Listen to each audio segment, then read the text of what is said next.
Good evening. I'd like to welcome you to this special webinar on nature and the potential impacts from a new nuclear energy programme. My name is Sean Morris, and until a few days ago, I was the Secretary of the UK and Ireland Nuclear Free Local Authorities.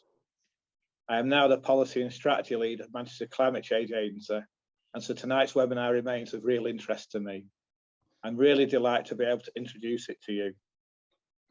The webinar has been organised by the UK and Ireland Nuclear Free Local Authorities, Beyond Nuclear, the Noble Children's Project UK, and Greater Manchester and District Campaign for Nuclear Disarmament. Together, we have been aware that there's a real need for a detailed discussion on the environmental and climate change consequences of new nuclear reactors. We also hope to see greater engagement on these issues from the wider environmental movement and the climate change movement, as they are relevant to both. The motivation for this webinar comes from out of three things. First, in March 2020, just before the pandemic stopped all live events taking place, NFLA held a public meeting in Saxmundham in Suffolk, which included speakers like the journalist and the nature writer Simon Barnes, speakers from the Suffolk Wildlife Trust, Friends of the Earth in Suffolk, and local anti-nuclear groups on some of their real local concerns around Sizewell C and Bradwell B. The speakers particularly highlighted how so many sensitive wildlife sites could be destroyed or severely damaged if Sizewell C or Bradwell B was to go ahead. It also highlighted the real vulnerability of Sizewell, Bradwell and Hinkley Point to climate change and coastal erosion over the next few decades. Secondly, this summer we had just seen a public inquiry over whether EDF should build acoustic fish deterrents by its cooling pipes to the proposed Hinkley Point Sea. Without them, marine environmentalists fear millions, if not billions, of fish and seafood could be killed. And thirdly, there's the current energy crisis affecting all of us now, and the message being pushed in the media and the industry and the government that new nuclear is an essential solution to tackling climate change. I'm sure we'll hear from our expert speakers, Jonathon, Porritt, Craig Bennett and Juliet Davenport, on some of these issues, and look forward to hearing their views on such matters. So before I bring in our moderator, Linda Pence-Gunter, to start the discussion, I just want to tell you a few housekeeping messages to let you know about and to get involved in this meeting. The webinar is being recorded and it will be placed on the organising group's website shortly afterwards for those who cannot attend tonight. Now you'll see on your screen a Q&A button that allows you to submit specific questions for the second part of tonight's meeting for the panellists. There's also in the chat function, which you'll get on the more options, a chat function where you can submit your own comments, any web links, any other information you want the wider audience to know about, and so you can take part actively in tonight's webinar. We encourage you to use them both carefully. So I'm now delighted to pass on to our moderator, Linda Pence-Gunter from Beyond Nuclear, to introduce our speakers and start the discussion. So Linda, over to you. Thank you very much, Sean, and thank you all of you for joining. We're really pleased to see you all here today. As Sean mentioned, we're here to talk about the harm that choosing nuclear power can do specifically to wildlife and the natural environment. But we also hope our program will help the conservation and renewable energy communities understand why supporting nuclear power as a, quote, all of the above agenda for climate is not a benign choice for nature and wildlife, not to mention human beings. And part of the inspiration for today's event emerged from the good news, for once, at the start of the year, when a proposed new nuclear power plant in North Wales at Wilbur B got cancelled. There's still some rumblings, but for the time being, it's off the table. And its cancellation came about in part because the owner Hitachi pulled out for financial reasons, but the UK Planning Inspectorate also recommended that the project should be rejected, in part because, and I quote their report, there was a lack of scientific evidence put forward by developers to demonstrate that the Arctic and sandwich tern, seabird, populations around the Kemlyn Bay area would not be disturbed by construction. There were fears that these birds would abandon the bay as a result. So that's the end of the quote. So the wildlife was the Achilles heel really at Wilbur, and we wondered whether it could work again for Hinkley, for Sizewell and Bradwell, the three remaining new nuclear sites in the UK. And my organization is actually based in the United States. And I should say that although we are focusing in this program on these UK sites, those in the US also, the coastal ones, have already taken a tremendous toll on marine wildlife. And I'll get to the documentation of that later. So I'm just going to quickly introduce our wonderful guests. You've read about them probably already on the event page, but we have with us Jonathon Porritt, who founded Forum for the Future and was the chair of the UK Sustainability Commission and director of Friends of the Earth. Juliet Davenport, OBE, she's the founder of Good Energy, a leading renewable energy company, and is host of the Great Green Questions podcast. Craig Bennett, who is CEO of the Wildlife Trusts and Senior Associate at the University of Cambridge Institute for Sustainability and Leadership. And also Diana Quick, who is an actor, writer, and director, and has campaigned against Sizewell B and C. And Diana is going to read for us a poem called The Bittern. And the reason we chose this poem is because the bittern, if you know anything about Sizewell, you'll know that the bittern is sort of one of the poster birds for the Minsmere Nature Reserve, which abuts the Sizewell site and makes a wonderful booming sound. Most people I know have never seen one, but they've always been able to hear it. And this poem, although it was written in the mid-1800s, is extraordinarily prescient, I thought, in terms of the description of what mankind is doing to nature. It almost seems to describe climate change. So Diana, thank you so much for joining us, and over to you and The Bittern. The Bittern by Walter Richard Castells. The reeds are idly waving o'er the marshy ground. The rank and ragged herbage rots on many a mound, and desolate pools and marshes deadly lie around. There is no life nor motion, save the winds that fly with the close muffled clouds in silence through the sky. There is no sound to stir it, save the bittern's cry. The bittern, sitting sadly on the fluted edges of pillars, once the prop and pride of palace ledges, now smeared with damp decay and sunk in slimy sedges, shattered and sunken with the sculptured architrave peering above the surface of the sluggish wave, like a gaunt limb thrust fleshless from a shallow grave.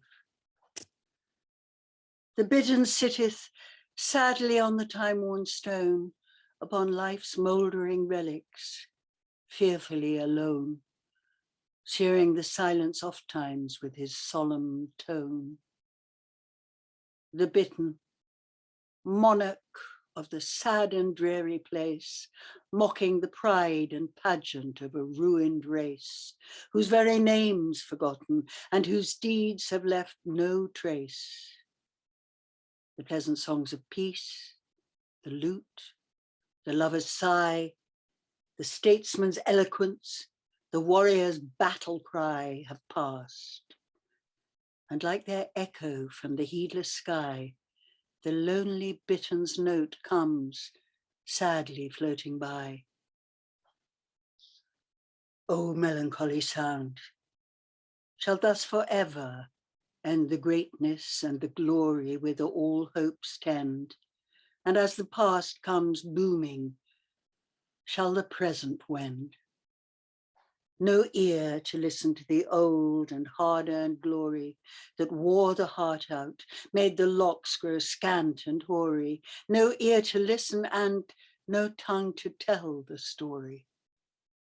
The bittern sitteth midst the marshes of the past, sitteth amidst the ruins, whilst the hours fleet fast, and at his own hoarse cry he looketh round aghast.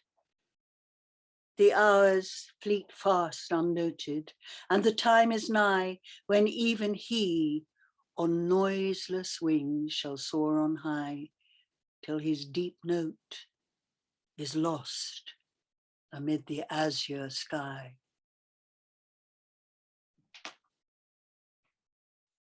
Thank you. That was beautiful, beautiful. Thank you so much.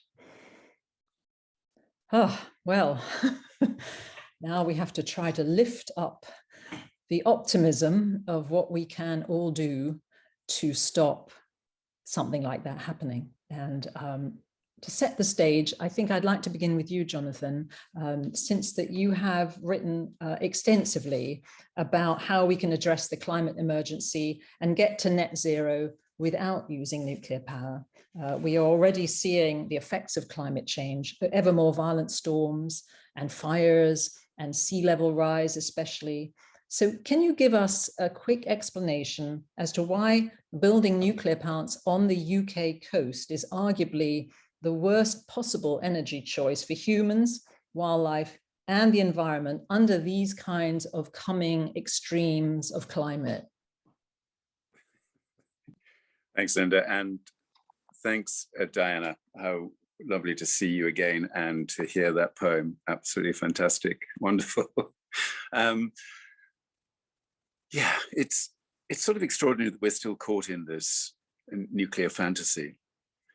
The funny thing is that we are getting more and more confident about our ability to get to net zero, accelerated decarbonization, particularly in the electricity supply system. We're getting more and more confident because the technologies we have are getting better and better, and Juliet will obviously speak to this later, and can deliver more and more for communities in countries like ours and countries around the world, because we're obviously focusing, as Sean said in his introduction, on the UK, but we have to think about this from a global point of view.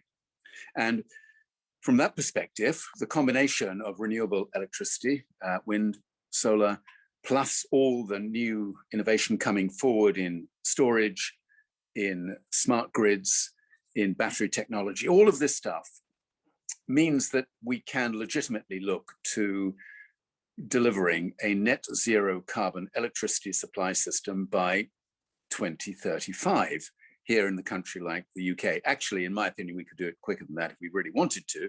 If we really wanted to do an emergency job, we could probably get there by 2030. And weirdly, the government actually said today in its new announcement that we're going to have an electricity power generation system that will be zero carbon by 2035. Great. Unfortunately, they completely ruined that announcement by adding in all these other technological fantasies, including, of course, nuclear, hydrogen, carbon capture and storage, instead of doubling down on what we really know is going to deliver what we need, which is renewables plus efficiency, plus storage, plus better grid systems. That's the deal.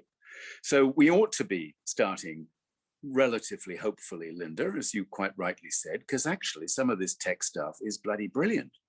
It's just being completely distorted at the moment by an attempt to sell in to people the notion of nuclear as an essential, quotes, low carbon, quotes, technology to sit alongside that combination. And we'll obviously come back to some of the reasons why that's a complete calamity. Yes, and actually that whole sort of greenwashing thing is a question that I do want to talk to Juliet about maybe in one question later. But Craig, just to address the wildlife aspect of this, you've been very vocal about the issues with the giant Hinkley two-reactor construction site on the Somerset coast for quite some time, both in your current position and also before when you led Friends of the Earth UK. And now we're seeing these really shocking projections about the potential destruction of marine life, especially fish, that would happen at Hinkley C. And I'm even reading figures like 1.7 billion individuals killed a year. That's, you know, fish and all other marine beings, which is almost unimaginable, I'm told. And we're also seeing EDF, as Sean mentioned at the beginning, balking at putting in a fish deterrent system. So what role can your organization play in trying to either stop the Hinkley project or force the project owner, EDF, to take the mitigation efforts to prevent this kind of destruction? Yeah, well, I'll definitely answer that, Linda. But let me just give a quick overview on the impacts on wildlife, because I followed the nuclear debate over many, many years, and share all the the good concerns from a sort of climate and energy perspective that Jonathon was laying out there. But I used to sort of think that perhaps, just perhaps, the one argument that nuclear power had in its favour is, of course, it was perhaps more efficient on land than some other forms of energy generation.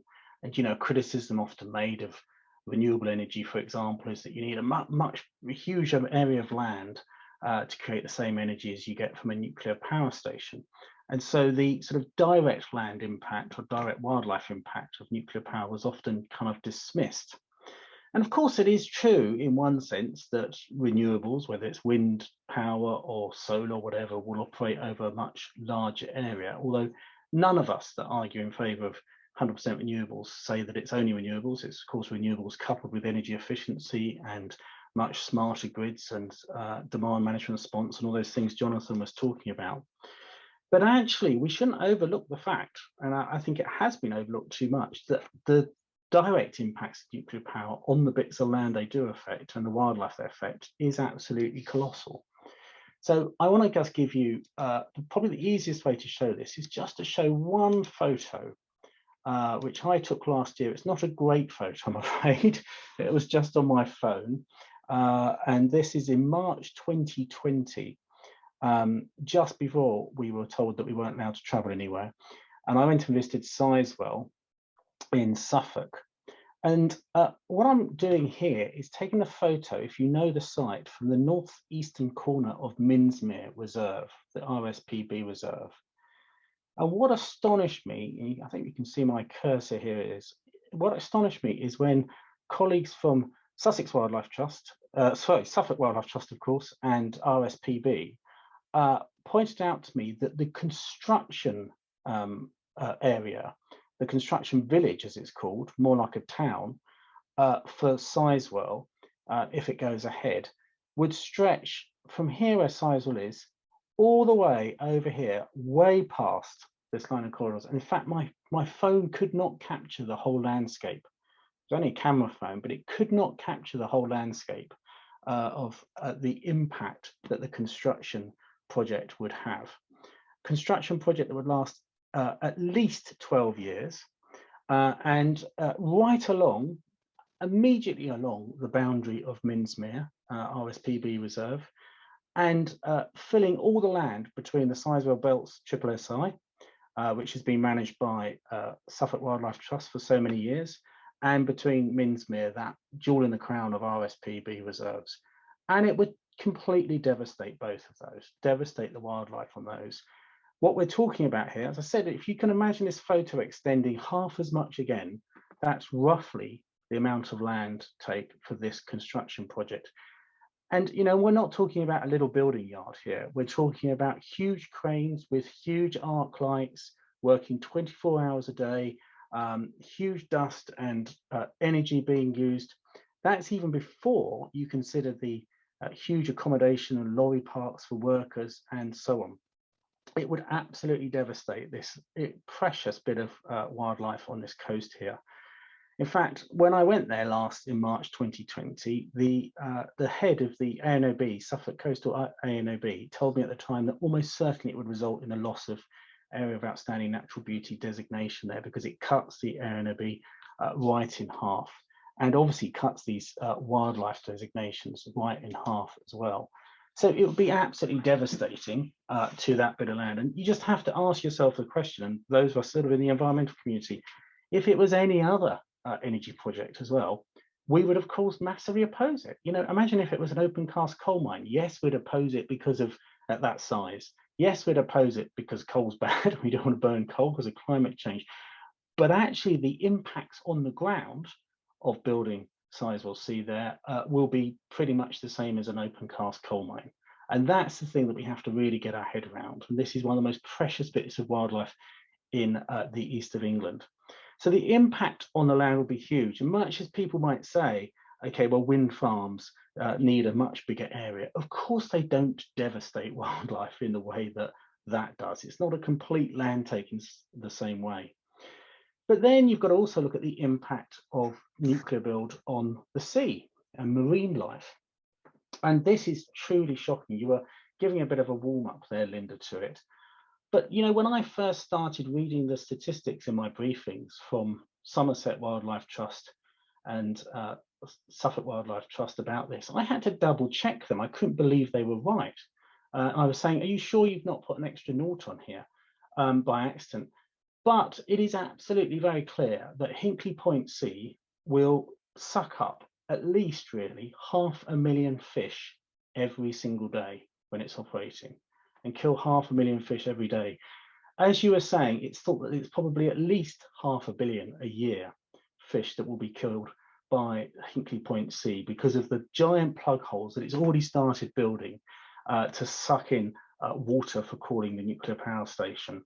And to put it into perspective, at Hinkley Point, they've already begun that construction of those 2 tunnels in the seabed, each of the size of a double-decker bus, and each will suck in the equivalent weight in seawater of a dozen double-decker buses every second, and all the sea life within it.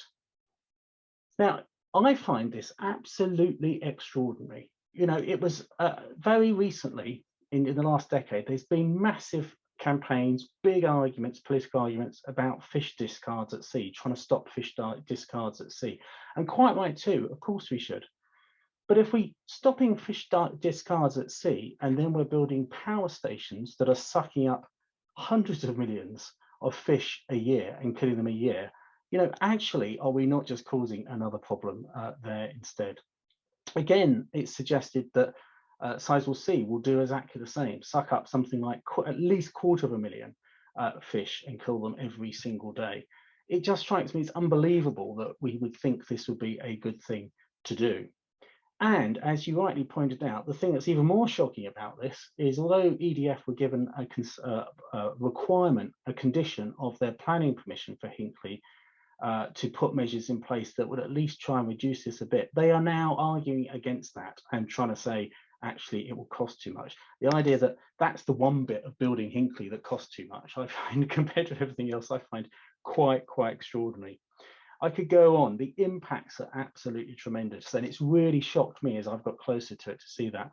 But then there's another impact as well, which is more on the coastline as well. If you take Sizewell, you know, this is one of the fastest eroding coasts in Britain. If anyone knows the story of Dunwich and the medieval town that used to be there, and it's no longer there, you know, that should be an absolute clarity that to build a nuclear power station now, when we face climate change on that stretch of coast, is completely bonkers, I would say. And of course, the problem that that will then have is if they do build it, and it's still going to be a problem even with the Sizewell's A and B that we've already got, if they do then build it, then for future generations, for hundreds of years, we'll need to try and defend it. And of course, that means we're going to end up looking to concrete up the coast rather than do what we should be doing on that coastline, is more of a managed retreat. And that itself will then result in devastation for wildlife and completely screw up the coastal dynamics of that bit of coast. So, yeah, it's really bad news. Let's get into it more during the discussion.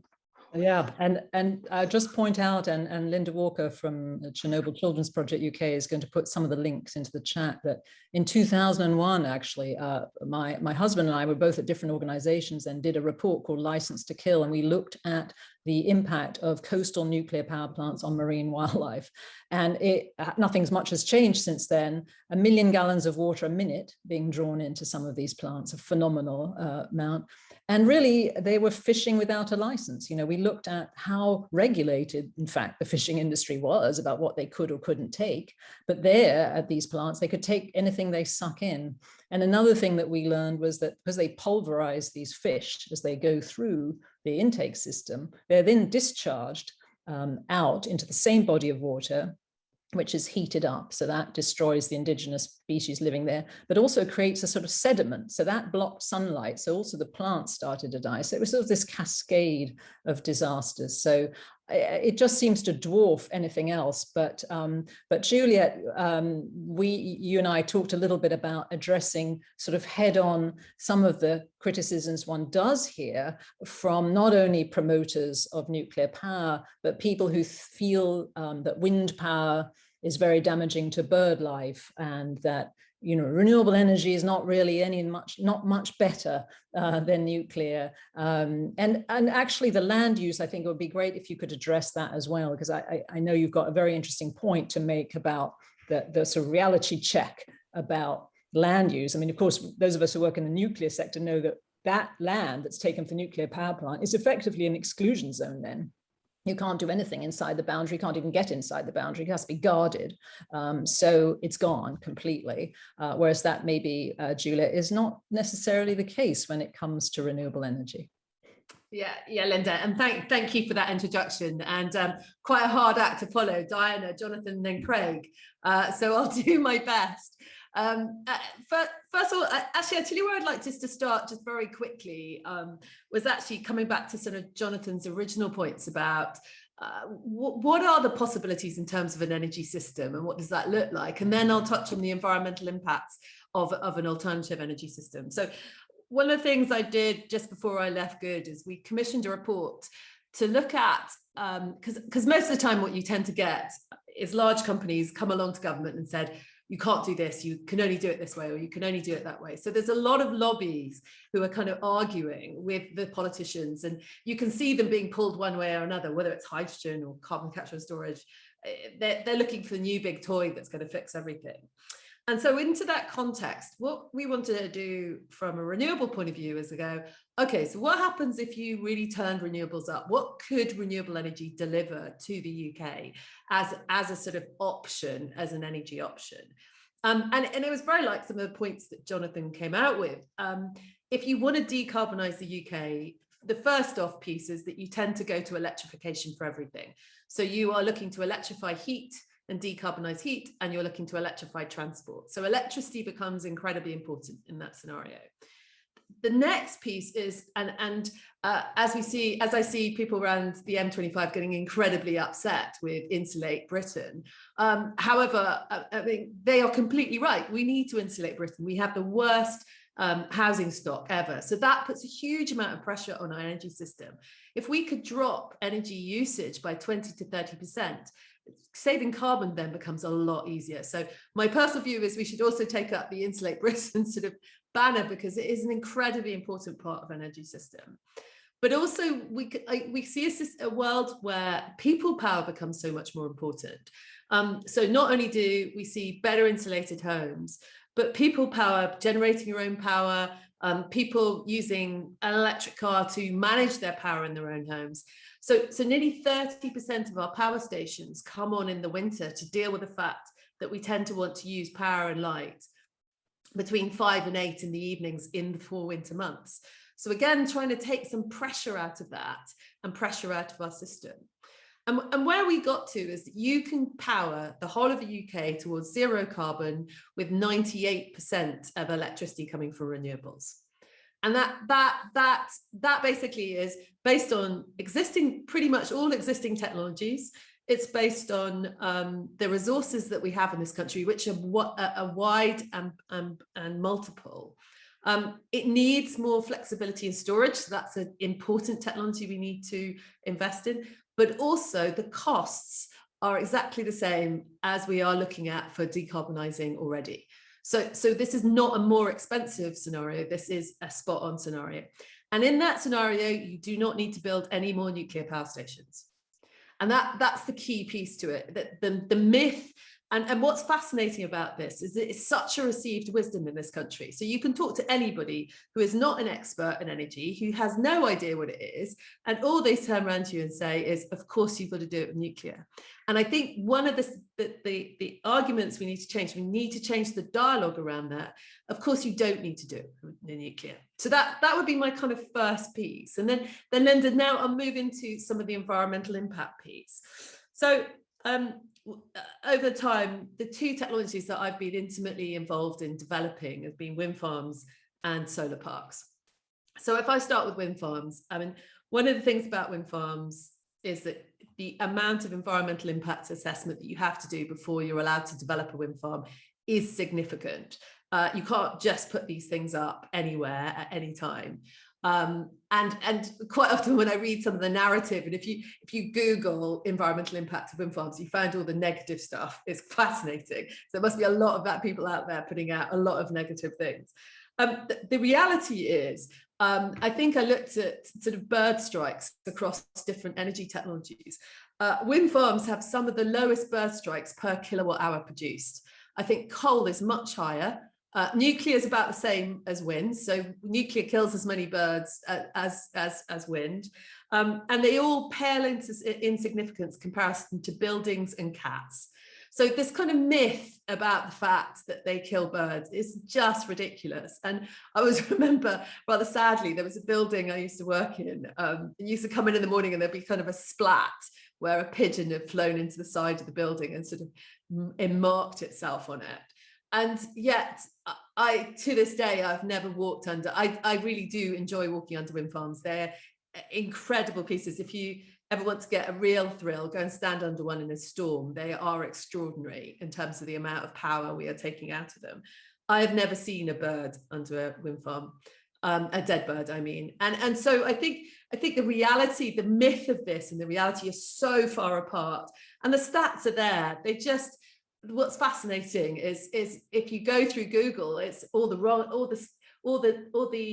none of the statistics are there, but all the sentiment about wind farms killing birds is all over the place. And I do think there were some unfortunate wind farms built, particularly in Spain and in America, where they were on migratory paths. And there wasn't enough work done in some of those early sites. But we've moved so far on from that, and the amount of work that goes up front into determining what the environmental impact is going to be is huge.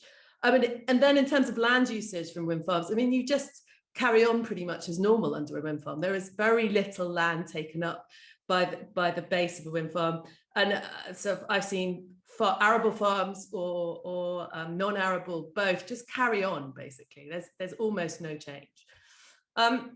So then if you go to solar parks I think are really potentially ecologically quite interesting, because essentially what you're doing is you're taking that land out of production pretty much for 30 years. And although a lot of them are managed as hayfields still, a lot of them are managed using sheep farming. So I looked at, we've got about 10 solar sites, and I looked at the combination of how we're managing each one. Some of them are wildflower meadows, so they're just kept as wildflower meadows.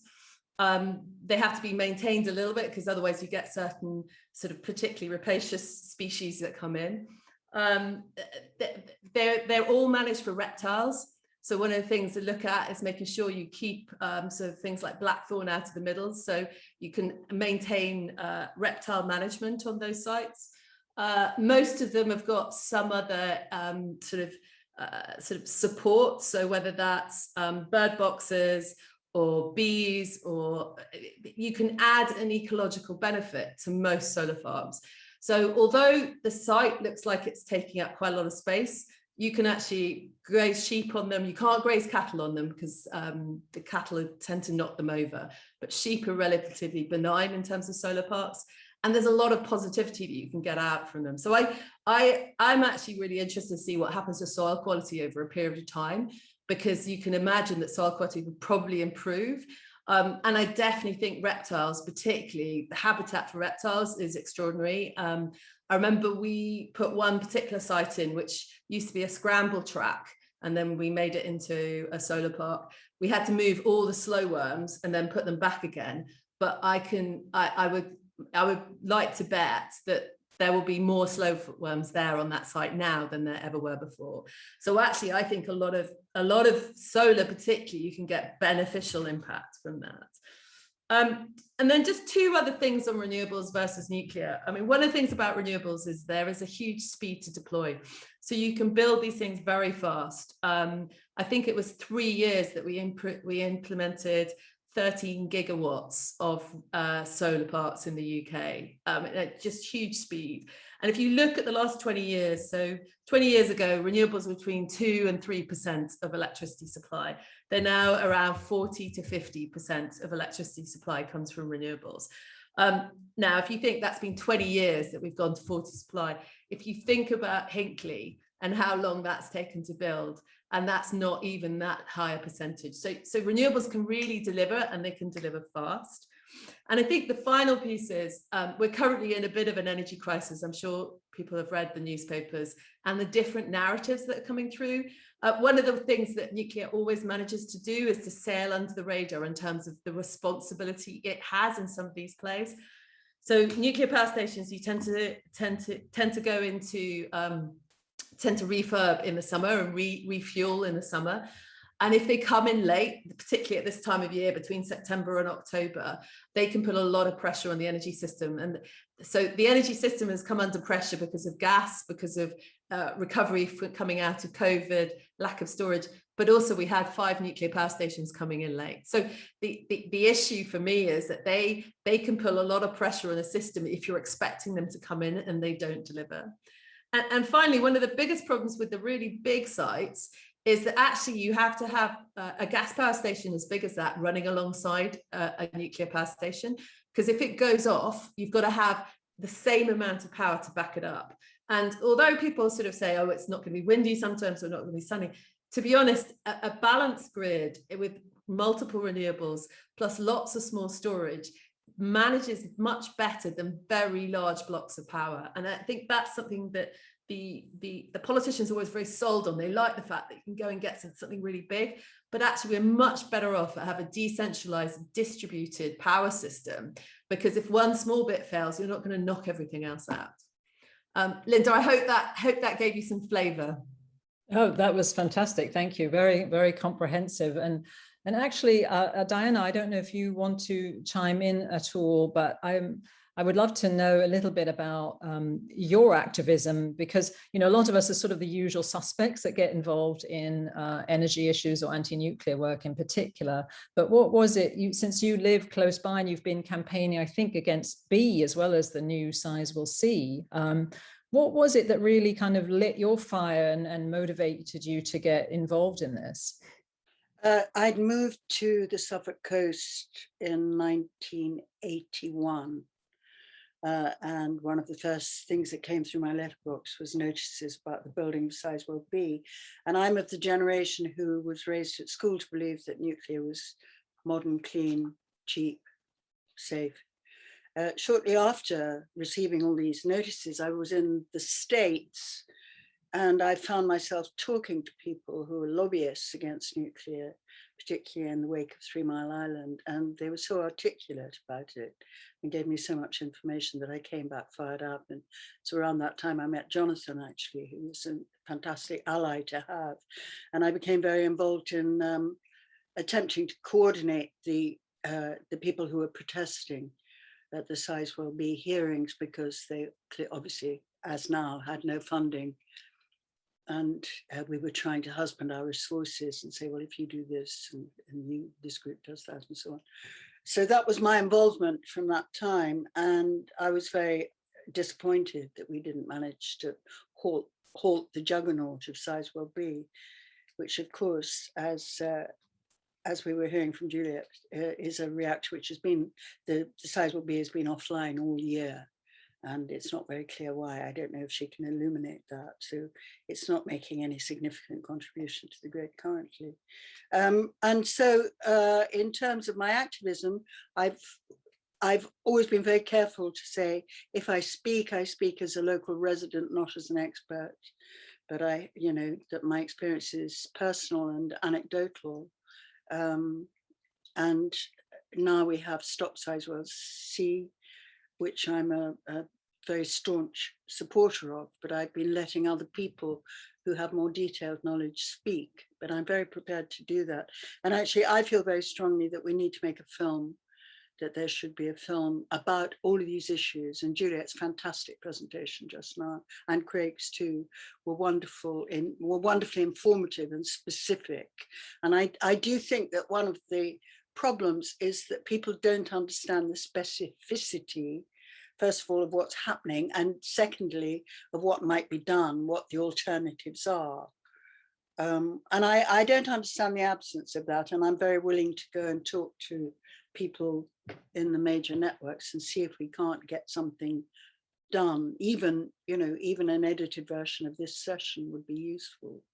But I do think we should do a presentation, and we at Stop Sizewell C have made an animated film to show what the immediate issues are about building this third monster on the coast.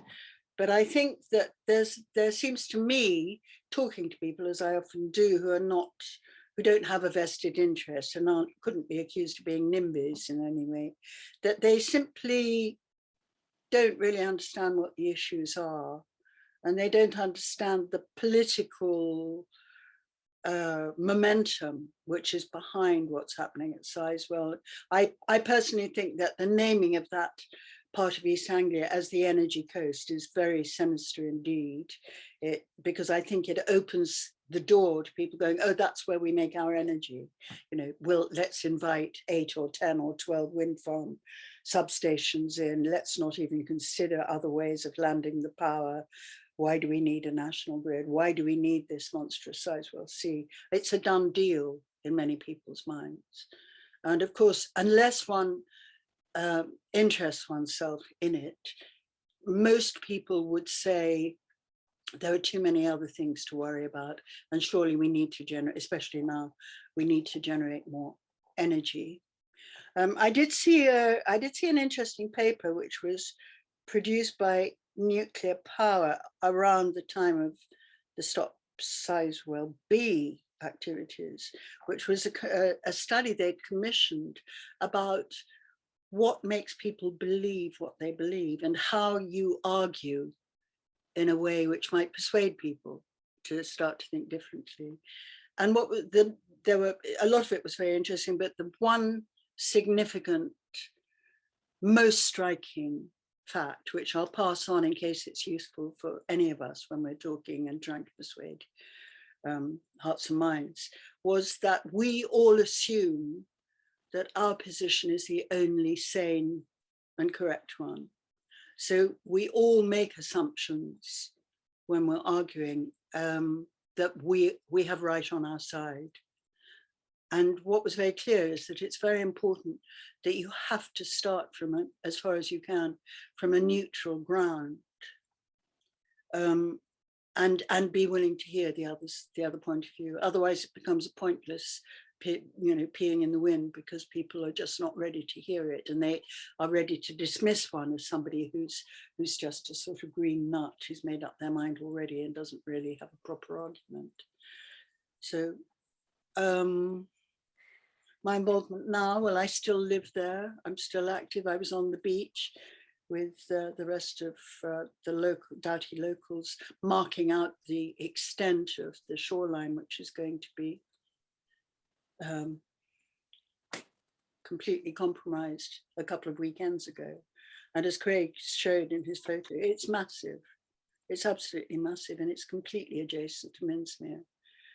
I see both of those buildings from my cottage. I can see it across the fields, and I have lots of not in my backyard feelings about it, not least that they're going to build a so-called campus for workers a couple of fields from my cottage, which right in the middle of a precious site.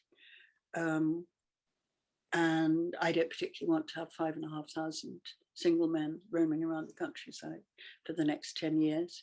And there has been absolutely, one of the things I also think connected with that particular aspect of it is that there's no joined up thinking from the nuclear industry about, if for argument's sake, if they were going to have to do that and house 5,000 people, why don't they improve the housing stock in a part of the country which has a not very good record on housing? Why isn't housing being built somewhere where it has a lasting legacy? Similarly, with the so-called relief road, which is being proposed to bring these many, many hundreds of lorries a day carrying the materials, because they're not developing any proper consideration of rail links or sea links, which are perhaps a bit more troublesome because of the eroding coast.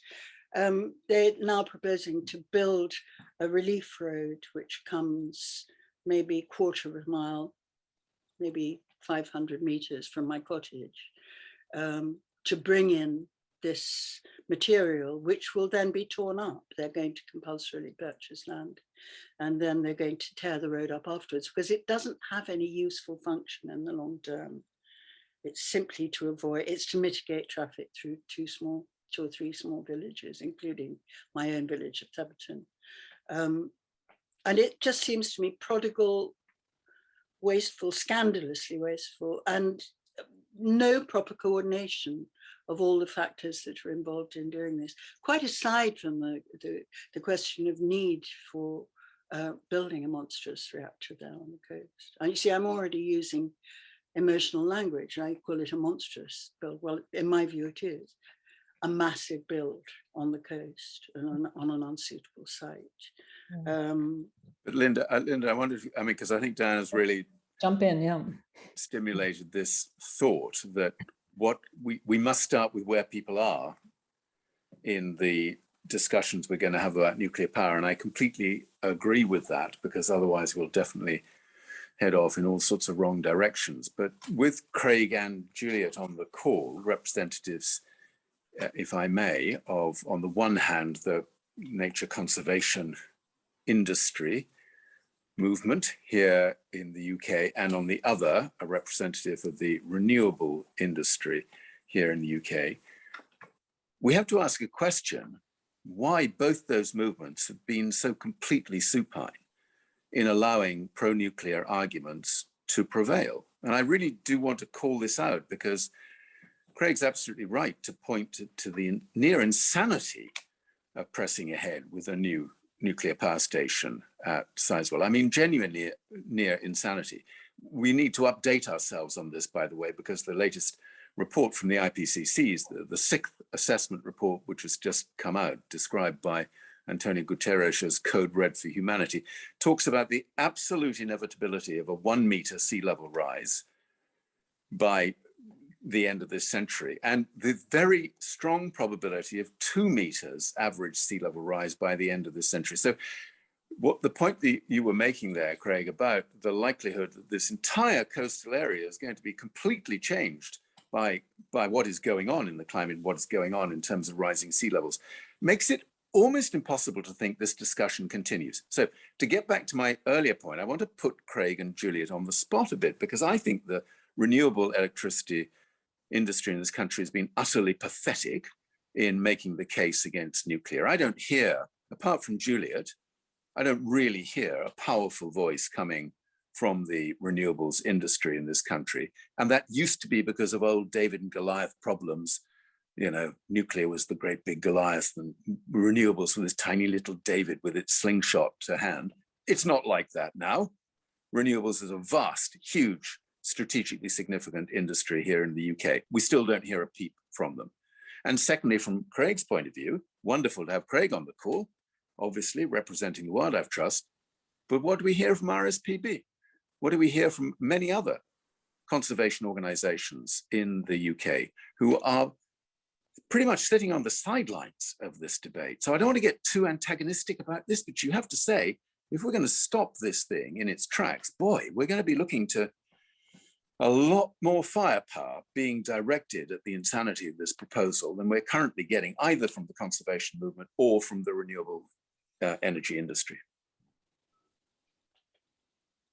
Right, well, take it away, whoever wants to go first. And great questions, Jonathan. I appreciate you articulating that. Craig, are you happy to go first? Go on then, Juliet. I mean, I can go, but I don't mind. I don't mind, Juliet. Go on. Well, I mean, Jonathan, I do. I mean, it's interesting. It's interesting you pick up both of those points. So I can give you some insight on the renewable side and what's been going on. And I can also sort of give you my personal view on what I also think might be going on some of the environmental groups as well. So, I mean, I absolutely know that one of the biggest lobbies in the renewables sector is the offshore wind sector. And that intersects with the major, I mean, basically the deals that people do with government came out sort of, I think over the last 10 years, it's had pretty much a policy where it says its climate change delivery is related to offshore wind and nuclear, and that's it. And basically offshore wind said, we'll take that. And government said, we'll take that, but you can't criticize our policy on nuclear. And that's the deal. Those are the deals that are being done all the time. And that's why you cannot assume that anything that happens in the energy market is not politicized or not political. I mean, you've got the commentary, the current energy crisis, you've got some very strange things going on. So you've basically got a bunch of nuclear power plants that haven't come back on.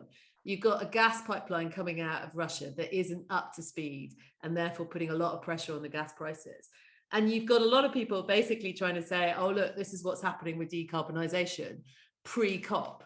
So I completely think this is political statements, and the energy market is being manipulated to make political statements. And unfortunately, it always has been. And my experience, so I originally got into the energy industry as an intern in the European Commission. And I went as a climate change advocate. I was a climate scientist. I didn't go with a particular technology in mind, so I was technology agnostic when I arrived. And I spent a lot of time reading really dull papers about security supply and learning about the energy system.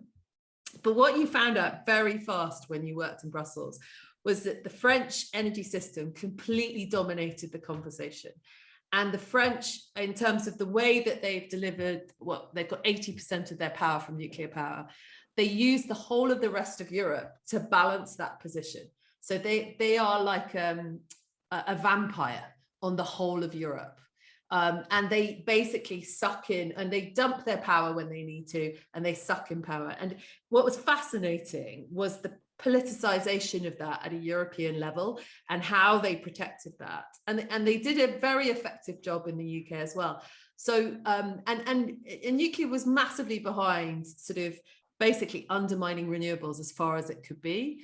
And so I think, Jonathon, what happened when the renewables industry felt that it could get nuclear to back off undermining it kind of did a deal.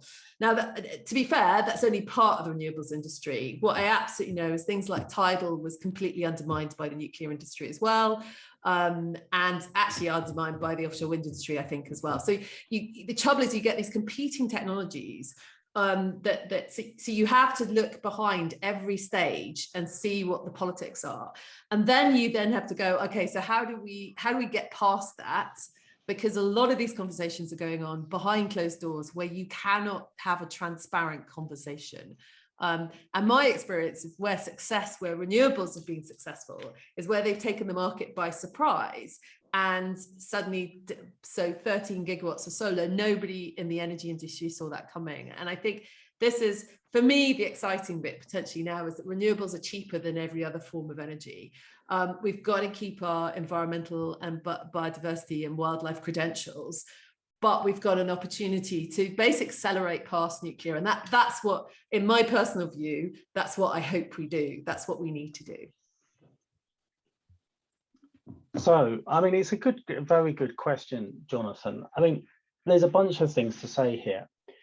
The first thing in any organization to achieve impact, you have to have a certain amount of focus. And one of the most painful things when you're leading any organization, and any campaign organization or nature organization or whatever, is out of the hundreds and hundreds of things you want to do, you can only really focus on a handful. And you have to focus on the big levers and so on. And actually, one is about the impact, but also the people you can engage in the range of places you can. And certainly I remember 10 years ago at Friends of the Earth, we were sort of debating. And ultimately, it came down to a bit of a question: do we run a massive campaign to try and stop fracking in this country, or do we, dial up the action on nuclear? And we wanted to kind of do both, really. But in the end, we really focused a lot on fracking because that seemed to be the most immediate threat at the time to really sort of undermining the move towards a low carbon energy system. And that was partly an assessment that all the arguments on nuclear were so, you had the FT, you had the Economist, you had any kind of, all the reason and evidence was so solidly against nuclear and the cost. You kind of thought, it seemed like the threat from fracking seemed more immediate. And also the fact is also from a campaigning point of view, the fact that it was very focused on some particular sites and mobilizing communities around those sites was one thing you could do, but it might be harder to mobilize people across other aspects of the country, whereas say fracking and various other campaigns, clean air, all these things were issues that you could mobilize people everywhere.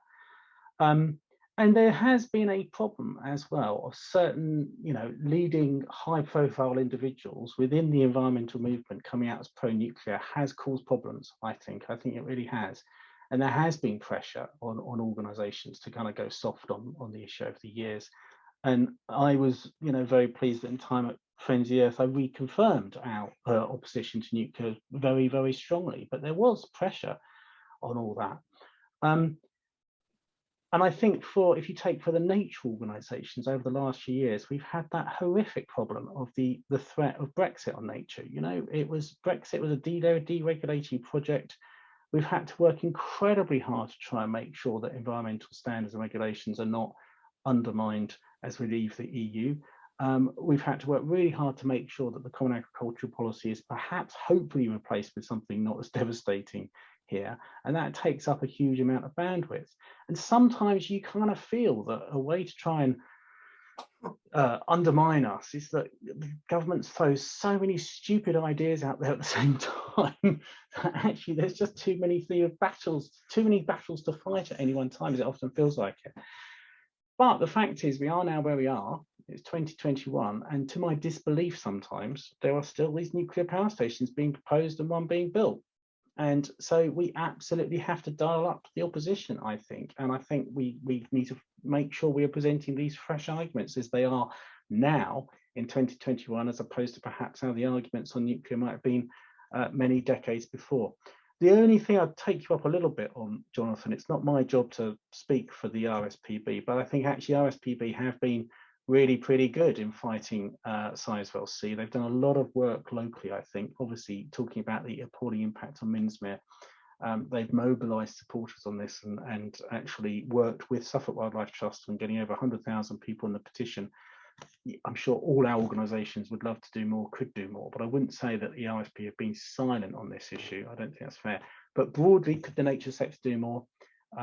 Yes, of course it could. Yeah, no, that's a very fair point. Okay, I buy that, and I also buy the incredible endeavours of people locally to make these things work. But I know a lot of those local campaigns, particularly in Suffolk now, particularly around Sizewell, are looking for the national organisations to start mobilising their firepower, because there's only so much that you can do locally to make the case, and then you have to reach out.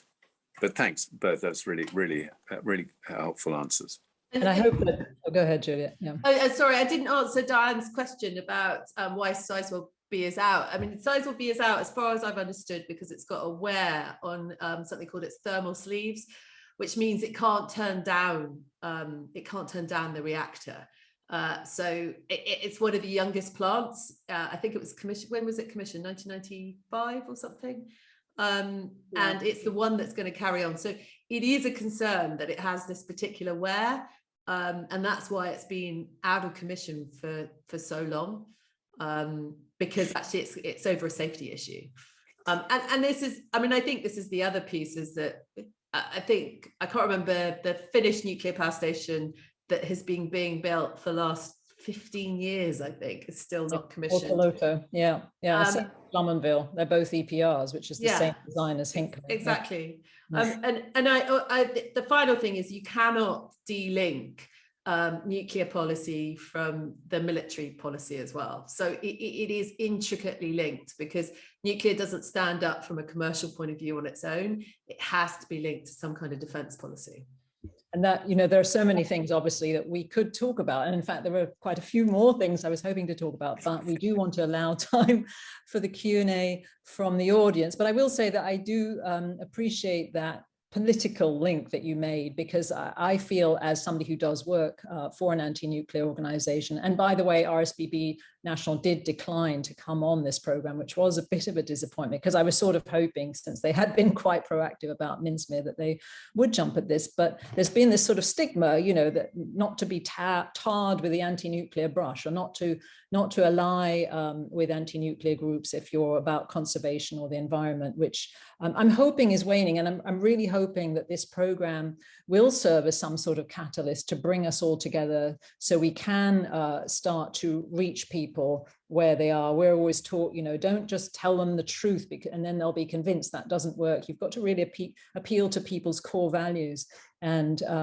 reach them there and show those connections. So I'm really hoping that this program does show the connection between the core values we all have about wildlife and the energy future that we should choose. I do think also that one of the challenges I find is trying to get people to care about creatures that they can't see. You know, and I did want to touch a little bit on the Fukushima, you know, water dump, that in Japan they're planning to maybe ditch all the radioactive water that they've accumulated on site into the sea, and there's been quite a lot of vocal protest, obviously from the fishermen, but also from Japanese citizens about what this might do to marine life. Whereas the Japanese government just said, well, you know, it's only tritium and that won't harm people, as if there are people swimming around offshore of the nuclear plant. But of course, it magnifies up the food chain and it will eventually harm people, but no one seems to care how much it will harm the wildlife. So I think that you know, we're open to suggestions, Craig, in terms of how we reach your audiences and sort of switch on, because it does seem to be, as Jonathon said, a demographic that isn't present in our world, even though we've written reports about it. But I do want to just thank you all so much for these fantastic comments that you've made. I'm going to turn over in a minute to Jackie. Linda, sorry, just very briefly, can I make a sort of bit of a comparison? Because I think it actually goes beyond the nuclear issue here. You know, the Wildlife Trust, for example, is 110 years old next year. For, you know, most of our history, we very much focused on nature reserves and managing wildlife on nature reserves. And we're very proud of the job we did there. And then, I don't know, 30, 40 years ago, we came to realize that's not going to be enough. And so we started looking slowly but surely more at things at a system level way. And, you know, we're going to be doing more of that in the future as well. But I think this is the thing, is for a lot of nature organizations, they will look at something like a nuclear power station and they'll first of all think our job is just to talk about the impact it might have on wildlife and not take a position on nuclear and so on. But I think in the same way that, you know, in the end, nature organizations had to take a position on agricultural policy, you know, actually to do the job we need, you know, you need to look beyond just the immediate impacts. But sometimes it takes a while for that to work through. And, you know, but I think that's kind of the conversations that take place. Thank you so much, and we'll be, you know, eager to learn more about what we can do in that regard. Before I turn it over to Jackie Burke, I just want to remind folks that if you have a question, please put it in the Q&A. We've had fantastic amount of activity in the chat, so that's a really good indication of the stimulating discussions we've been having. But if you want to ask the speakers a question, please put it into the Q&A, because that's where we'll be looking. I do want to just mention before going over to Jackie that there is actually today, there was a new campaign launch called Save the Severn Estuary. It's being launched this evening, and it's bringing together the issues of dumping hundreds of thousands of tons of radioactive mud in the Severn Estuary, dredged actually from the EDF Hinkley C construction site, and also the new water intake at Hinkley C, which, as we've said, will kill millions, if not billions, of fish. A judicial review will argue that the Marine Management Organization did not have the power to grant a license to EDF for the dumping and did not properly assess the impact on the environment and on water quality. We will put a link to the Crowd Justice Fund for this initiative into the chat, and we'll send the petition out to all of you with our follow-up email after the event closes tonight. But that's a new initiative that's sprung out. It was originally supposed to be dumped off the coast of Cardiff, and now it's looking like it will be Somerset, but it's another concern. I will just mention that at my organization, I'll get to Diana. I saw you, Diana, so one sec. My organization, Beyond Nuclear, we have this booklet, which is specifically about nuclear power and harm to animals, wild and domestic. And that's on the Beyond Nuclear International website. And Linda will put a link to that in the chat for you. If you want to, you can read the book online, you can download it, or you can email me to get a hard copy. And as I mentioned before, the License to Kill reports on the Beyond Nuclear site, and that goes into great detail actually about the tremendous toll. In America, it's mostly on sea turtles. There was one plant that was sucking in 800 sea turtles a year. Most of them survived, but nevertheless, it was a huge toll. They were supposed to put in some sort of deterrent device. And of course, the owners of the plant balked to that because of the cost, which is, as you pointed out, Craig, seems minuscule compared to the other costs they encounter. But yeah, Diana, go ahead. Yes, briefly, because I know you want to get to everybody's questions. But one thing that none of us have highlighted is the question of the storage of waste. And I think a lot of people are not even very aware that now, with the shutting down of Sellafield, a lot of extremely toxic material is going to be stored on site at Sizewell, and I presume at other reactors, for longer than we've all been around. And what effect is that going to have on the habitat and on animal life, let alone human life in the long term? Since, as far as I can understand, there is not yet a satisfactory and safe way of long-term storage, or even of flagging up that where such material is stored is a dangerous place to go, you know, for generations far in the future. And of course, that speaks to the sea level rise, which you mentioned, Jonathan, which is phenomenally high, and that waste will be then underwater. So we go back again to what will happen to the marine life if that takes place. So let's take some questions from the audience. I'm going to hand over now to my colleague at Greater Manchester and District C&D, Jackie Burke, who's been fishing the questions out of the Q&A, and she's going to give those to you for your answers. Thank you. Thank you, Linda. Thank you. I'll try to match questions to speakers, but I don't want to be too prescriptive, so please jump in. The first question, and this is something that CND comes across in all of our campaigning, whether it's nuclear power or nuclear weapons or other campaigns that we're involved with. And this one's from Ray Street, who's pointing out that there are some really good arguments against nuclear power and nuclear new build. But how do we get this across to trade unions and politicians who always come up with the argument of jobs, how important jobs are? So who would like to tackle the question, the thorny question of jobs in the nuclear industry? I could probably do jobs in the renewable industry, if that's helpful. I mean, I think for me, that is the way to tackle it, is to what's really interesting about the nuclear industry at the moment is one, it's a big challenge for some of the large companies because, first of all, it's a completely undiverse workforce. It's mainly white and male and over 50. And they have a real issue because no young people want to go into nuclear, not surprisingly. So actually, one of the things I think you can make a benefit of is if you look at the alternatives, and that's one of the reasons we did the Renewable Nation report, is that one, sort of nuclear doesn't actually provide that many jobs it does a lot of jobs in terms of its construction, but its ongoing running is very specialized, very highly paid, which is fine, but it doesn't actually give you that sort of balance of jobs across the economy. And something, what I think is interesting about a decentralized approach to energy is that you look at insulation, you look at house building, that's going to be continual, and that creates jobs all through that. If we're going to have to put in, if we're going to have to replace gas boilers over the next 20 years, which we will do, that's going to create a huge swathe of jobs.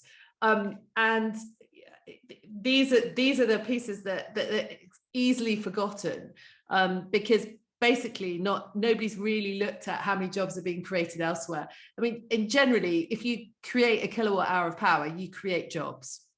And whichever technology you're going to, it doesn't really matter whether it's nuclear or renewables, you are going to create jobs. And they're not going to be hugely different in terms of the total amount you make, because what you've just got to look at is how much money you're spending, and how much is that translating into the operational and maintenance and the initial upfront construction of these sites.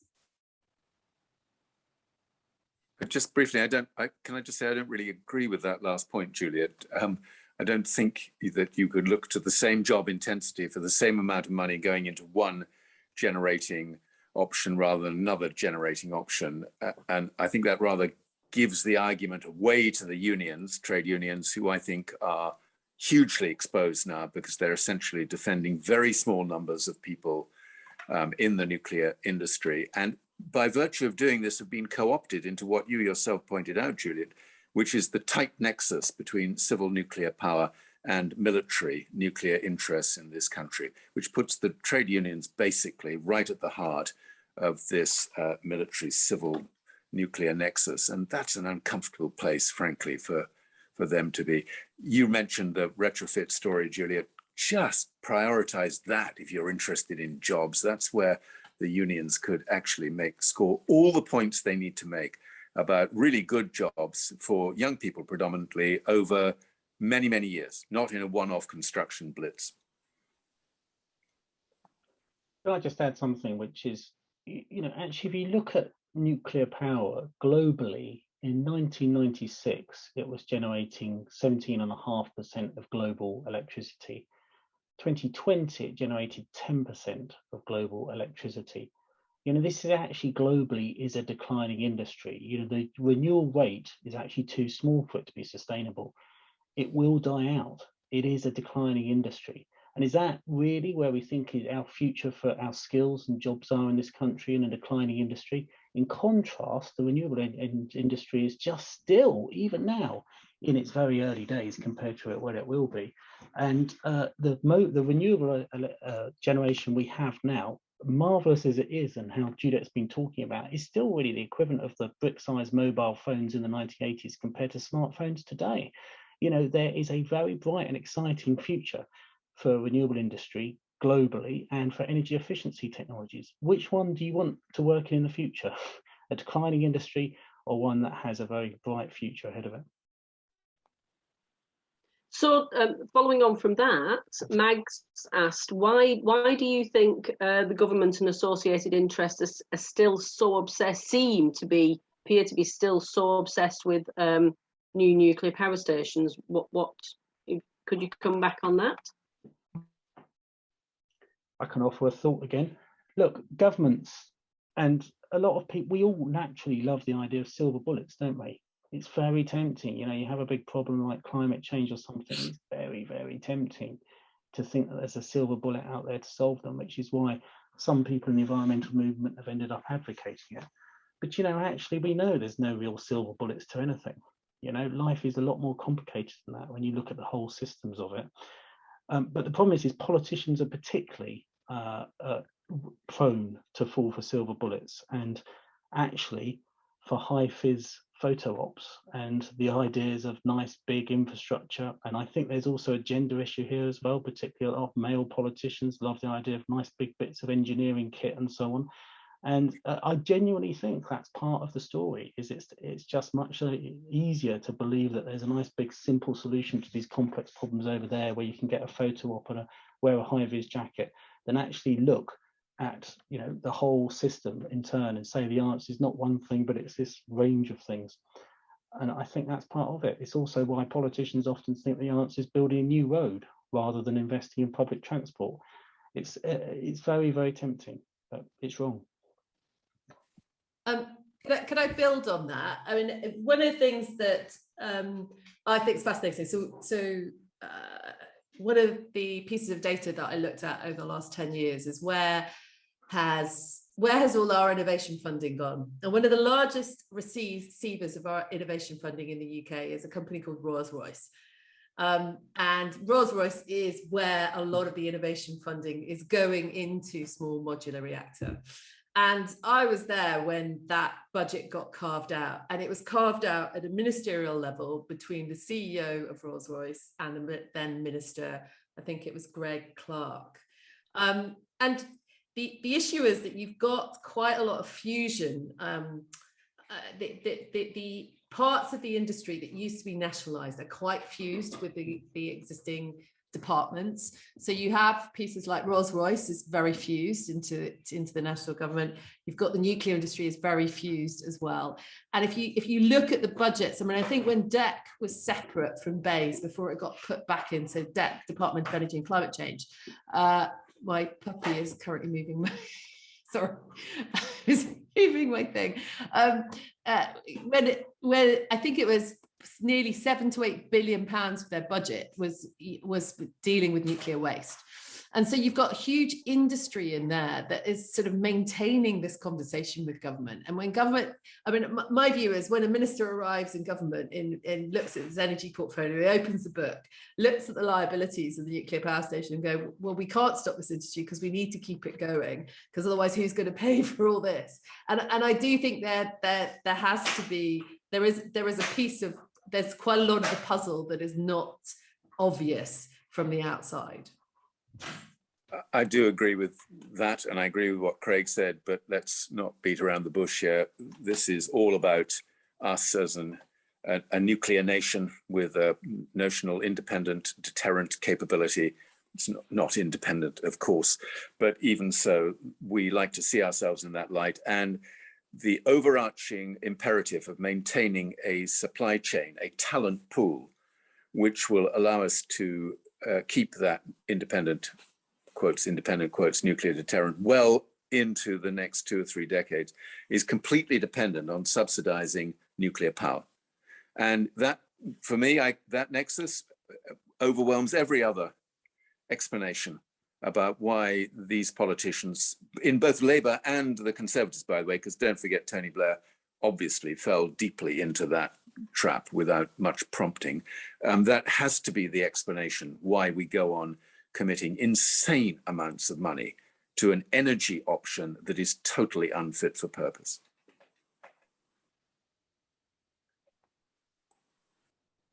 Thank you. Yes, no, yes, well, obviously, I would absolutely agree with that.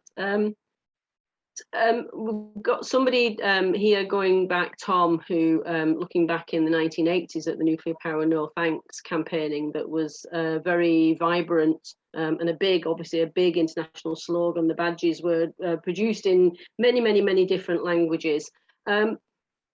Do any of you speakers here have any idea why, as the dangers are still there, why is the consciousness of that danger, does it seem to have faded? Do you feel that it's faded? And if you do, why do you think that is? Even when we've had disasters like we've seen at Chernobyl and Fukushima more recently, these dangers seem to be more recognised by campaigners around the world. Why do you think that doesn't seem to be higher on the agenda in the United Kingdom?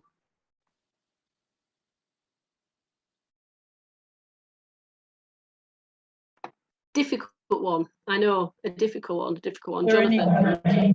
Linda, go ahead. No, I was going to say, I hope we can pull a couple of questions out specifically about the wildlife, because I know it's important to talk about all the compelling reasons why we don't want to do nuclear power, which we do talk about on a lot of our webinars.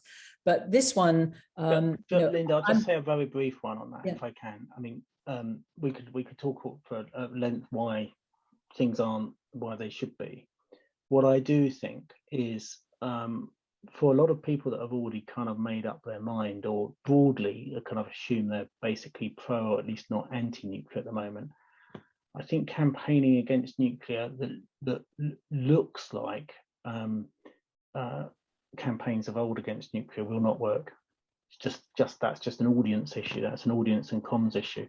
We said very early on that we've got to meet people where we're at and then take them on journey. So if we were designing a kind of big campaign now against nuclear, it would have to look and feel quite different to sort of how campaigns worked in the past, just to be effective on different audiences. That's all I would say. we could debate that at length, but I do think that's important. Well, that speaks to your suggestion, Diane, about a film. And I do hope that we can continue that conversation offline about that, because I think that's a very important medium. But as you said, Craig, even that medium has changed in terms of how we deliver the message. It's got to be a new way of communicating. And I do want to just quickly point out, because although we have focused specifically on the UK, we've got a phenomenally international audience tonight. We've got people from Fiji, Canada, the USA, France, Austria, Germany, Greece, Philippines. So this issue touches all of us wherever we're confronting this continued obsession with unaffordable, dirty, dangerous, and expensive nuclear power. And South Africa, thank you, Peter, for reminding me, South Africa. So, I hope we can sort of talk about it in the broad perspective as well. But go ahead, Jackie, let's get to another audience question. Yes, of course. Yes, of course. And following on from that, Anganita has said, thank you for such an interesting meeting. And points out that part of the argument against nuclear should include the damaging effect on the nature of uranium mining, producing yellow cake and storing waste, and talk about nature preservation as a local issue is surely too limited, as Linda's just said, because coasts are obviously full of migratory life, and the damage done by the industry obviously can have an effect 1,000 miles away. And maybe that's a comment rather than a question, unless somebody would like to talk about that. A comment rather than a question. I think it's a very, very, very good comment. Yeah, and that's an interesting point about uranium mining as well, because land use for nuclear waste repositories. One of the big fights in the US has been, and you mentioned this, Diana, where do you put the waste? And there isn't, no one has really found a satisfactory geological repository anywhere in the world. There is one under construction in Finland, but even there are a lot of questions. But in the US, they chose Yucca Mountain, which is in Nevada, which is on Western Shoshone land, Native American land. And it was talked about as there's nothing out there. We'll put it here because there's nothing here. But when you talk to the Western Shoshone, and particularly Ian Zabati, who's very eloquent on this, there's an incredible amount of extraordinary species that live there, some of which are unique, all sorts of precious plants, of course, human beings as well. And so I think there's always this perception of sort of out of sight, out of mind. And it's more problematic when it's under the water, because we really neglect what's in the ocean. But even true on land, when you look at a big, vast Nevada desert, you just think, well, there's nothing here. A few cacti, that's it. So we have to sort of try to change thinking, help people look closely, really observe, in the way that the poet did in that poem, that we need to see the minutiae of the beauty that we're destroying. Anyway, sorry to take up the time. Go ahead, Jackie. No, that's okay. That's okay. Very, very good point. David has pointed out, obviously, I can't remember whether any of our speakers mentioned, I'm sure they did, the dangers of sea level rise. Do we think this is the Achilles heel for public support? It's obviously sea level rise is going to have a massive effect on the nuclear power stations and the wildlife around those nuclear power stations. If anybody would like to comment on that. Well, there is more and more focus on this, and a lot of academics and campaigners are now very focused on the implications of the inevitability of sea level rise up to a certain level on nuclear power stations around the world. Our good colleague in the anti-nuclear world, Paul Dorfman, has done an amazing analysis of the consequences for many nuclear reactors in many countries if we were to have a 1 meter sea level rise, average 1 meter sea level rise at some point between now and the middle of the century. And then, of course, by the time you get on to the distant prospect of a 2 meter sea level rise, the industry becomes it's almost impossible to think about what the industry would do. And Diana, thanks for reminding us that because so much more nuclear waste will have to be stored at the nuclear sites themselves, the generating sites themselves, without that waste now automatically being, in our country, being shipped off to Sellafield, that's going to have a big issue.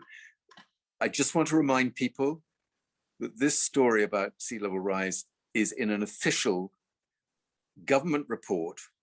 The International Panel on Climate Change, the IPCC, is an official government body with the 6th assessment report signed off by every government in the world. Every government in the world, just let's remember that, which talks about this 2-meter sea level rise. So at some point, more people are going to start making the connection about sea level rise and the nuclear industry. And at that point, we have to hope that really a much higher level of sanity will begin to kick in, which makes the Sizewell C story so germane, because it's the one right at the front line of what the consequences will be of a sea level rise, average sea level rise in that part of the world. Yes, absolutely. And following on from that, Merrill has been speaking about Lincolnshire County Council voting on Tuesday to work with radioactive waste management and forming a working group to build a geological disposal facility on the coast. And she says the proposal has so many implications for our coastline, as this will house high-level nuclear waste under the sea. It will then be sealed and left for 100,000 years. We need urgent help. The digging alone will endanger our sea life. Arguments about risk and campaigns, very welcome. I'd just like to make another point about sea level rise. Is what Jonathon was talking about there is bad enough, but that's average global sea level rise.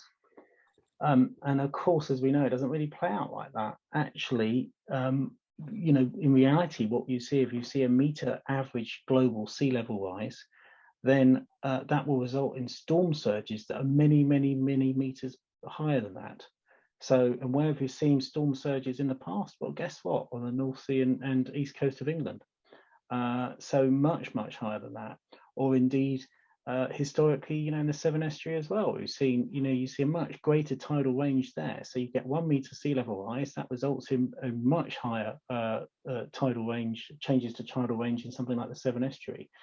But those extreme events of tidal surges are the ones that could cause really devastating impacts. And you know, it is just kind of ludicrous that we'd be contemplating this, really. And would anybody want to come back on the waste management? I hate to use that word, management. Geological disposal sounds better. Anybody like to come back on that coastal issue?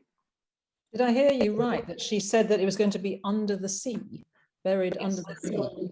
That's even madder than burying it by the sea. I mean, there was a huge campaign in Italy in 2003 where overnight the Italians decided they'd put all their high-level radioactive waste on a beach in a southern province, and actually people rose up that night, occupied the site, and at the end of 2 weeks they had 100,000 people protesting, and they blockaded the interstates and the stations. It was a phenomenal thing, and in 2 weeks the whole thing was over and it was cancelled. But the idea of burying nuclear waste 200 meters from the shoreline, it sounds, I would think something one could mobilize around fairly easily, because it's so insane. I think all the data is out there on that. That's in the public domain, the information about the proposals for that. And I think I put in I mean, I'm sure people have already come across it, but the UK radioactivity active waste inventory is a sort of public piece of information that's out there. It shows where all the depositories are today. It shows what the reports are. So they have to report on where they put the waste now and where they are proposing to put the waste. And that is all in the public domain.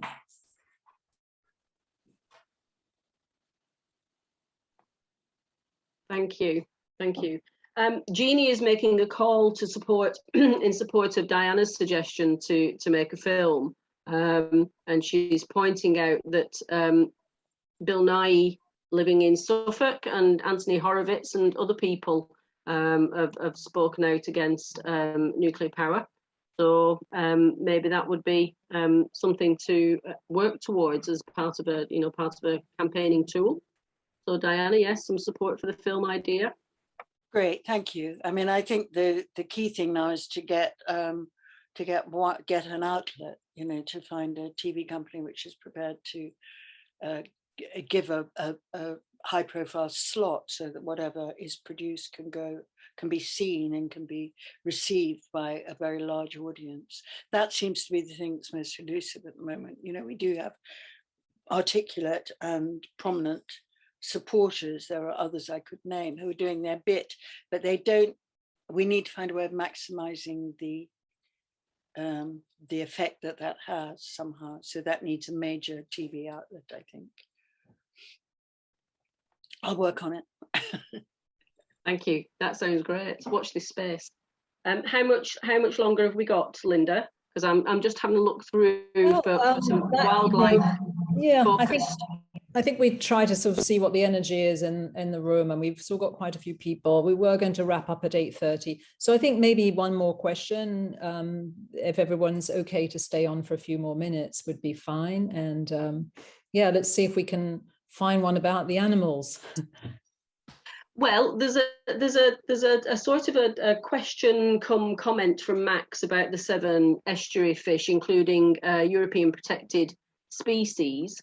But MMO and EDF just argue that there's hardly any of those protected species being killed. How they would know that unless they were there watching what was going in and what was being churned back out again.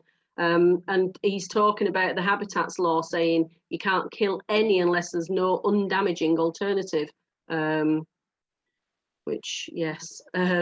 So does anybody want to talk about that? Could that be the focus of a campaign?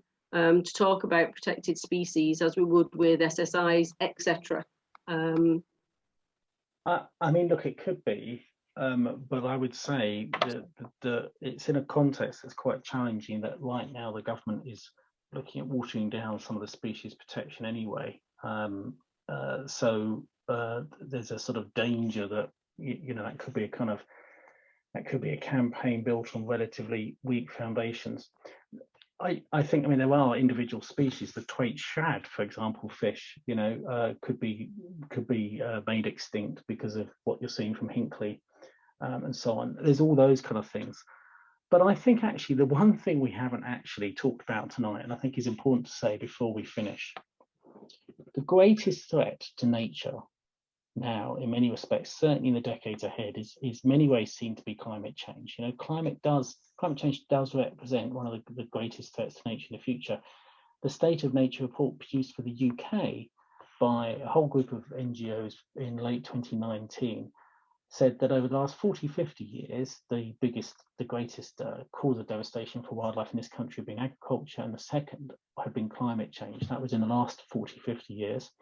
But actually, you know, and it's still a big if we can start to move to more regenerative agriculture in this country and improve the agriculture system, then actually, sadly, with the impacts of climate change increasing, actually climate change will overtake that and become the biggest threat.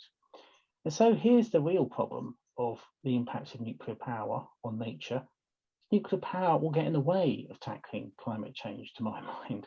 You know, we heard from Jonathon earlier about how just on Monday this week, the UK government committed to make sure that all electricity in this country is generated, is zero carbon by 2035. That's good, that's great. But we all know that nuclear power certainly new nuclear power will do next to nothing to help generate that, because it can't be built in time. You know, we cannot build the amount of nuclear power we need to go net zero on producing electricity by 2035. So it's at very best, in a irrelevance or even a distraction to the real solutions to tackling climate change, such as renewables and energy efficiency, which never gets the attention it needs to. And so, you know, if we want to try and address this huge threat to nature in the future, we've got to focus on the real solutions like energy efficiency, decentralized grids, demand size response, and renewables and so on, rather than faffing around and wasting yet more time on nuclear power that won't help address climate change. to my mind anyway. And that is, to my mind, a real threat to nature. Totally agree with that. Absolutely. That's the biggest threat, and that's what we have to focus on. Yes, and I just put into the chat a link. So we have put 4 talking points together so far. We're going to do 2 more that address the arguments of why nuclear is in the way of, it will impede progress on climate change, one of which is actually by Jonathon on his net zero without nuclear. So please take a look at those. They sort of give you message points that you can use for letters to the editor or to lobby politicians and so forth. And I think I agree with you 100% that that's absolutely the key. And Linda, to back that up, the Renewable Nation report gives some details of some of the other side of technology. So I think that with Jonathan's report is really powerful. Yes, and I'm eager to read that now, actually, Juliet. I might be calling you back to see if we can put that into a talking point sheet as well, because I think the more ammunition we can throw on this fire, the better. The big challenge to me, and I'm interested a little bit to hear about how we go about this, is actually the messenger and getting the message to the audience. I mean, we are all very good at messaging and we know all the arguments, but people don't hear us. We don't have access. The press don't cover us. That's finding the outlet for the film, trying to get in the papers, getting to the audience has always been the biggest challenge. So we should all put our heads together, I think, in terms of who the best messengers are and how we actually transmit that, the transport vehicle that gets those messages to the audiences that we need to reach and hits them, where it counts is one of our biggest challenges. Linda, I'm afraid I have got to go. I'm so sorry, but I'm meant to be elsewhere right now. So I just want to say thanks very much for making all this work. Fantastic session. Thanks to colleagues. Wonderful to share this space, and apologies for dipping out. Absolutely, Jonathan. I think that's a good cue probably for all of us to say goodbye. It's 8:38. So I appreciate every single one of you coming on. I thought it was a fantastically stimulating discussion. By the looks of the chat, our audience did too. We've got a lot of work still to do, so let's keep communicating, let's keep talking, and thank you all so much for spending the time with us this evening. Thank you. Can I just ask one thing? Yes. Can you hear me? Will we be able to look at a rerun of this or an edited version of it and of everybody's comments? How does one save it? Diana, can I answer that, Linda? Is that okay? Yeah. We have recorded the evening, and the chat box will also be recorded, and we'll send as soon as Andrew, who's been doing all of our tech in the background. Thank you, Andrew. As soon as he's pulled that link together, it'll be sent out to everybody, panelists, as well as everybody that registered. So everybody that registered if they couldn't make it, so everybody will get a copy of that link. Great, thanks. And thanks to everybody. See you all. Thank you all very much. Bye. Bye. Bye-bye.